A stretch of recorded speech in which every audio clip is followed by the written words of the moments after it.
Fire. Hey. Okay. So today's video, we're gonna talk about the things that we wish we knew before we started in law school, and we want all of you to know. So, yeah. Let's start. So the first thing that I wish I would have known is that people are just because you're in law school, you know the connotations with law school, everyone's mature, you think everyone's mature and like grown. People are like childish, and like there's a lot of like drama and mess. Yeah.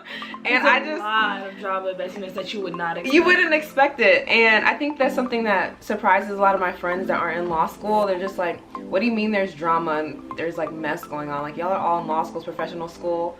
Anytime you get a big group of people together, I feel like workplaces, there's a lot of gossip.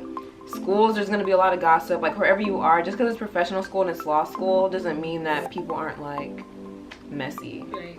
And I would say it's especially bad for people of color because our communities are so small. Like, I'll hear drama from Chicago, or from like people in all different kind of schools, just because like the black law student community is so small. Yeah, it was, I don't know, that was I think that was probably the most shocking to me. It was just like, why am I hearing this person's business? I don't even know them. And then it's like, you're 30. You're 30 years old. You're 30 years old and you're spreading rumors. That'd be the wildest part. Like,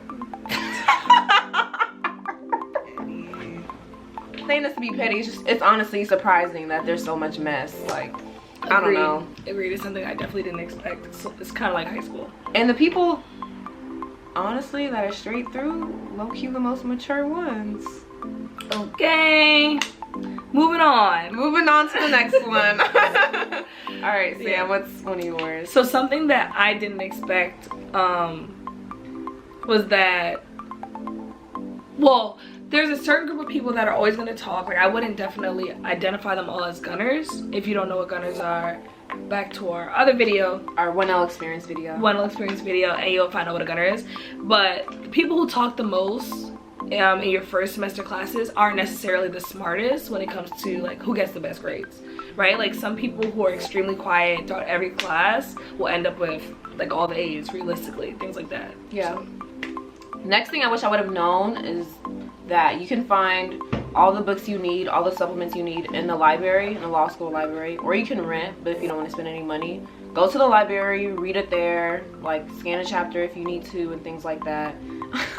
Just a chapter. Just a chapter.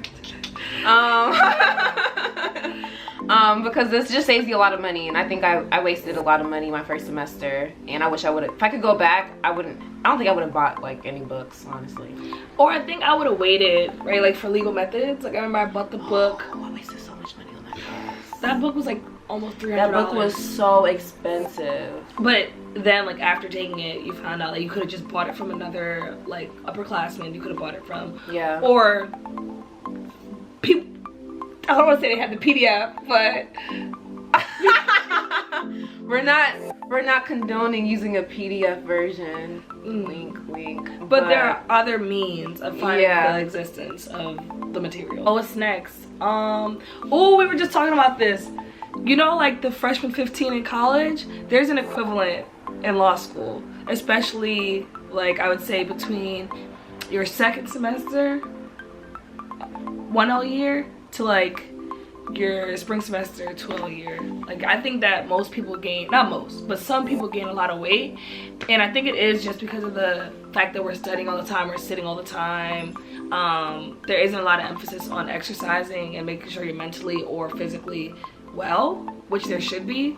But the law school 10, as I call it, is real. It's real. Next thing that I wish I would have known before is that law school is all about working, I guess maybe life, maybe that's not just law school, but it's about working smarter, not harder.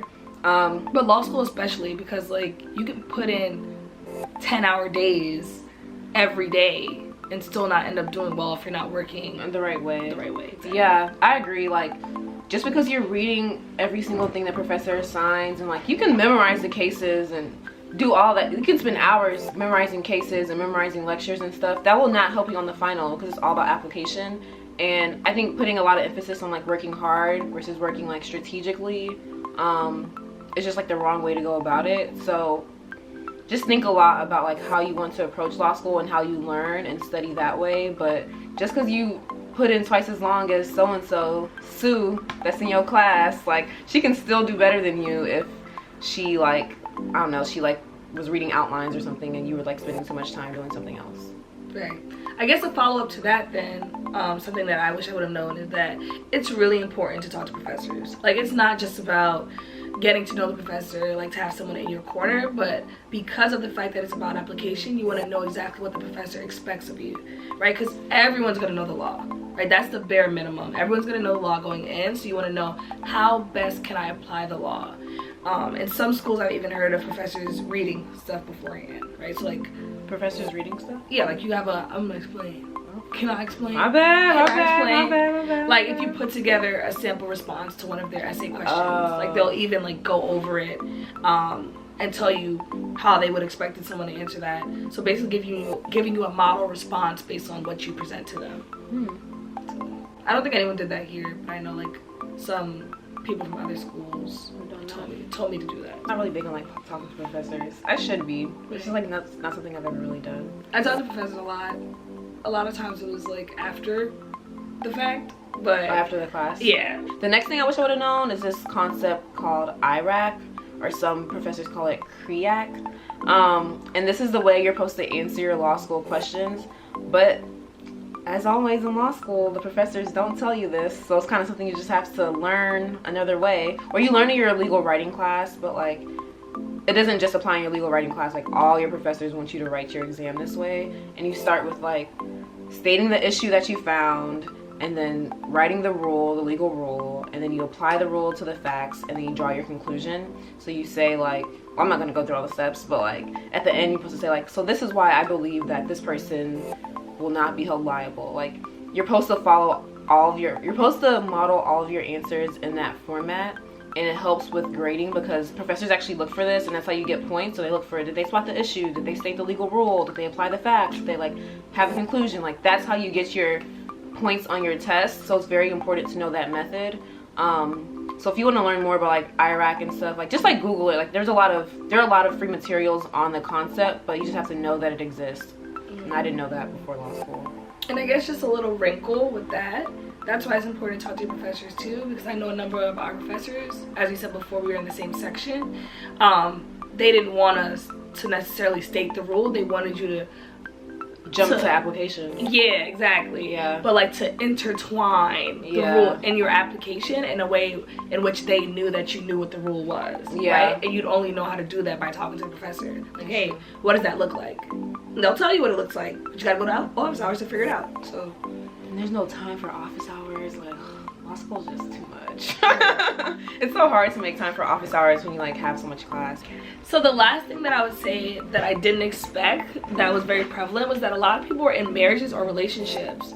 At first I thought that would happen because of the age differences, but then like I did a program and pretty much the director of the program was like, yeah, if you guys are in any relationships that are rocky, let them go right now because it's not gonna work in law school. Like, I can tell you from experience, once you get 2 to 3 months in, that relationship will start to wither, and it's just not gonna work. But then I get to law school and I see all these beautiful people in relationships, so I don't know. So you wish you would have knew that before because of what? I mean, I wasn't in a relationship, so it wouldn't have mattered, but I'm just saying. Hypothetically speaking, if you're in a relationship, do not break up with your significant other because you're going to law school. I think that summed it up. All right. Well, thank you for watching this video. We hope you enjoyed all of our tips or all the things that we wish we would have known before we started law school. If you like this video, don't forget to subscribe, like, comment, share this video with your friends, whoever you think that this will be helpful for. And as always, stay tuned for more videos. Right. And our family's growing. We have 400. I know, it's growing. Now. Squad. Maybe by the time we post this, will be even more. Right. So it's lit. Thank you for sharing, thanks for watching, and thanks for sending us questions. See you next time. See you next time. Bye-bye.